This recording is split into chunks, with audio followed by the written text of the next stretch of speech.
Sir, मैं आपसे एक और चीज़ बहुत ही आपकी लाइफ के बारे में, पर्सनल लाइफ के बारे में पूछना चाहूँगी कि आपकी लाइफ में कोई ऐसी स्ट्रगल्स आई हैं जब आपको लगा कि बस अब मैं गिव अप करना चाहता हूँ और मुझसे नहीं हो रहा, और फिर उस सिचुएशन से आप बाहर आने के लिए आपने पूरा एफर्ट कर दिया हो और आप फिर सक्सेसफुल हुए हो?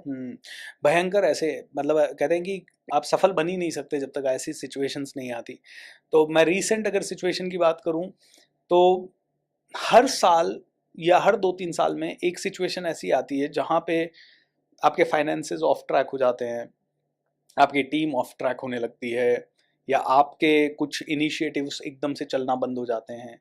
जैसे पिछले साल की बात करूँ तो Jain, Feb, March, April my business went down dramatically. हमें समझ ही नहीं आया क्यों? क्योंकि सब कुछ सही चल रहा था हमारा। लेकिन ऐसी सिचुएशन जब आती है तो सबसे पहले अब मैं जैसे ही समझ में आया कि सिचुएशन कुछ ऐसी हो रही है, तो शांत रहो, पहले तो माइंड का काम कंट्रोल लेता हूँ मैं। फिर मैं सोचता हूँ कि उसी सिचुएशन में अच्छा क्या-क्या हुआ। फिर मैं क्लू बनाने की कोशिश करता हूँ कि भगवान ने मुझे ये सारी सिचुएशन दी है, मतलब 1, 2, 3, 4, 5 डॉट्स कनेक्ट करते हैं।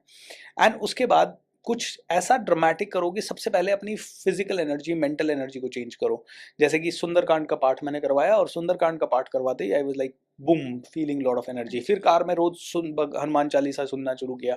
फिर टीम के साथ मीटिंग की, बोलिए अरे हम में से हर एक आदमी क्या क्या कर सकता है, पॉसिबिलिटी, सबको जबरदस्त रिवॉर्ड्स, रिकग्निशन, ये सब अनाउंस किए, और फटाफट हम उस चैलेंज से निकल गए।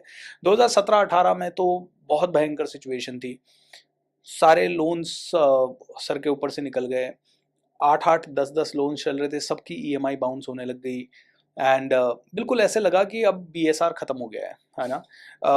उस समय मैं मेडिटेट करने लगा, मैंने किताबें पढ़ना शुरू की, मैं अपने टीचर्स के पास वापस जाने लगा, क्योंकि मुझे लग गया था कि मेरे दिमाग से जो मैं कर सकता था मैंने कर लिया। अब तो भाई मुझे शिफ्ट होना पड़ेगा, और वो कोई ऐसा इंसान ही मुझे शिफ्ट करवा सकता है जिसको ऑलरेडी कुछ नॉलेज हो, जो ऑलरेडी मतलब मुझसे बेटर लेवल पे हो। तो मैं अपने टीचर्स के पास गया, नित्य शांति जी के पास। उन्होंने मुझे बताया कि भूपेंद्र, कोई बात नहीं, रिलैक्स हो। पहले रिलैक्स किया, फिर उन्होंने मेडिटेट करवाया, फिर उन्होंने मुझे कहा अपना पर्पस को वापस से अलाइन कर।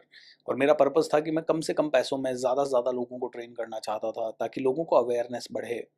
एंड मैंने वो किया, और जब मैंने वो किया तो वापस से मैं बाउंस बैक हुआ।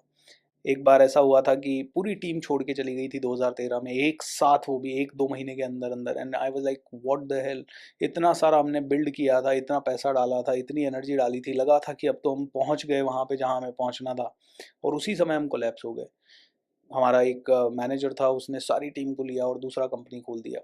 अब ऐसे सिचुएशन में 3 दिन तो रोया, चौथे दिन मैंने अपने माइंड को कहा भैया अब तो करना पड़ेगा, रोने से कोई फ़ायदा नहीं है, घर वालों के सपने पूरे करने। और फिर वापस से बेबी स्टेप से शुरू किया और बहुत आगे निकल गए। सो जब हिम्मत करे इंसान तो बिल्कुल। सहायता करे भगवान। बिल्कुल, बिल्कुल, जी। और बहुत ज़्यादा रोल हमारे कर्मों का भी होता है। करेक्ट। कुछ शायद हमने पिछले जन्म में कर्म करे हों, उसका ट्रू। हमें इस टाइम पे फल भुगतना है, लेकिन एब्सोल्युटली। उससे बाहर निकलने के लिए हमें अपना मोटिवेशन हाई रखना चाहिए, मेडिटेट करेक्ट। करना चाहिए। करेक्ट।